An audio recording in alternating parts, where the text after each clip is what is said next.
You said something around performance. I had a question I wanted to ask you around what are the differences in your opinion between fitness and athleticism? Fitness is, as I've just previously described, to be short, is it's a journey that a human goes through to reach their ultimate physical and cognitive potential for a lifetime. And athletics or athleticism is the ability to respond to and change to specific tasks through strategies or tactics in a competitive environment. And then ... more effectively than others that are participating, right? Because athleticism as it is defined can only be defined relative to, well, that person's athletic.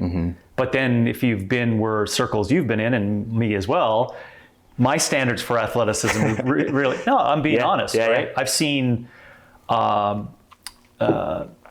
was his name? The running back for the Chicago Bears at the time, Thomas Jones. I've seen him work out for a full week in Poliquin's, okay? So I've seen athleticism at a significant level. I've seen world-class bobsledders in Canada. It's like, how do you get your biceps? How do you do that with those biceps on your body? I've seen that guy train in real time. Yeah, so that's what I meant by the standard of athleticism. I also saw Daniil Medvedev play tennis this past week in Indian Wells, right? And so I also saw a significant height amount of him versus Carlo Alcaraz of what I define as athleticism, right? But it's still that same thing, that the ability to like strategize and cooperate with what you have in a competitive environment to be better than someone else. So that defines those two.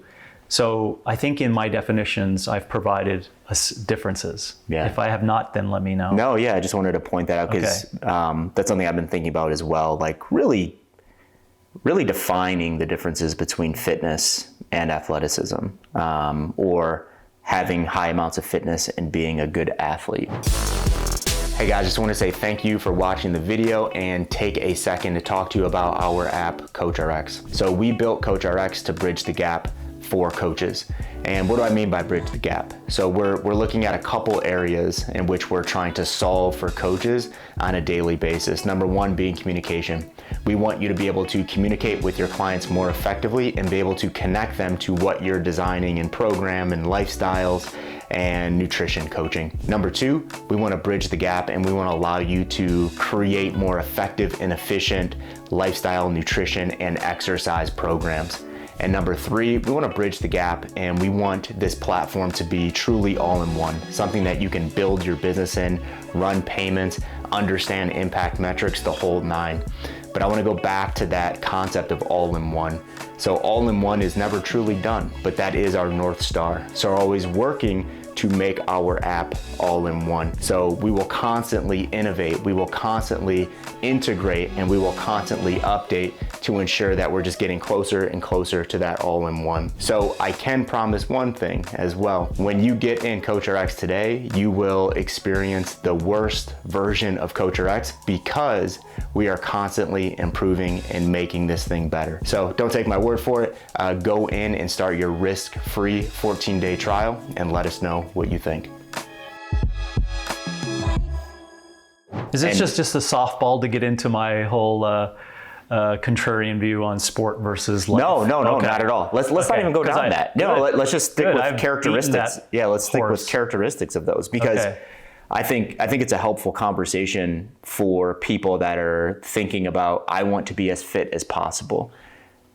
Because if we think of athleticism and fitness as being one and the same, we are misinformed. And I'm saying that because I'm going to use the term holistic, right? If we just look at if we look at a circle, right?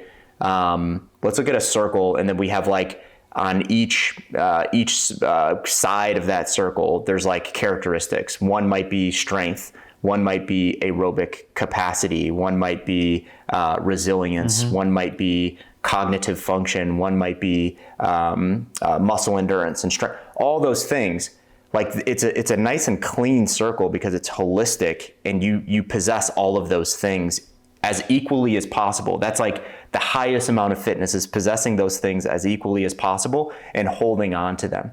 But now if I'm like, I'm going to worry so much about the strength piece that I'm going to pour 80% of my time into that. And then that circle now becomes this thing that's not a shape that just points out here, because all of your energy and effort has gone through this strength thing.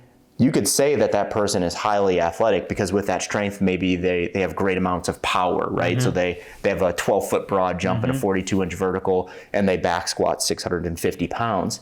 But because they poured all of that time, energy, and effort into strength, what happened on this side was where let's call it aerobic capacity. That just like shrunk into the middle of the circle and it's gone. So that's a high amount of athleticism, but that's not a high amount of fitness, because now that circle is no longer a circle. So if you look at if Thomas Jones, right? David Boston, yes, LeBron James, right? We take any of like the best athletes in the world, and they're actually not the fittest people in the world. So I think that it's important. Humans. They're not the fittest humans. The fittest humans in the world. So, but I think if we can, and maybe I'm not defining it as well as maybe someone else could, or maybe we can get to in this conversation, but that's how I think of the differences between fitness and athleticism. Okay.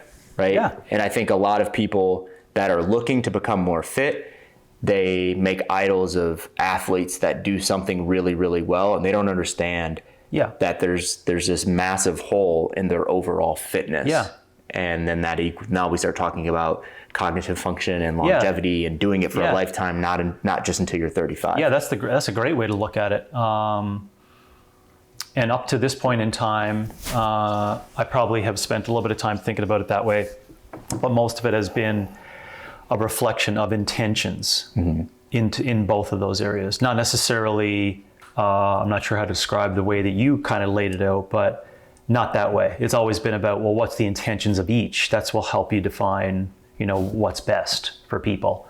And then when you start looking at the intentions of each, not just the actions that were going on in each one of them, then you start seeing that they're not even close to being the same, nor should you pull characteristics from one or the other. The only thing that could be somewhat similar, and there's probably a lot of things that are similar, but the only thing that's somewhat similar, both people are moving. Yep.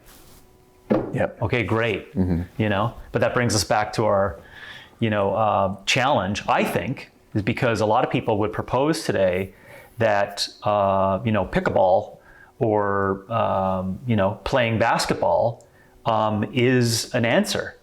Do you see what I'm saying? But my point is, I think it might be for the well-intentioned, educated person. Yep. If their intentions are, I'm going to be like Thomas Jones or LeBron James, you see they're already like sucked in, captured by it. And then of course they're going to play the whole game out of the facade of, look at me, look what I'm doing. I'm so healthy. I'm playing basketball like LeBron James does. It's like, actually you're not. Because you're going down the intentional pathway of the performance paradigm. Hey guys, thanks a lot for being here and watching the video. And since you're here, I'm going to assume that you're looking to improve your knowledge, improve your coaching acumen, or let's call it improve your coaching wisdom.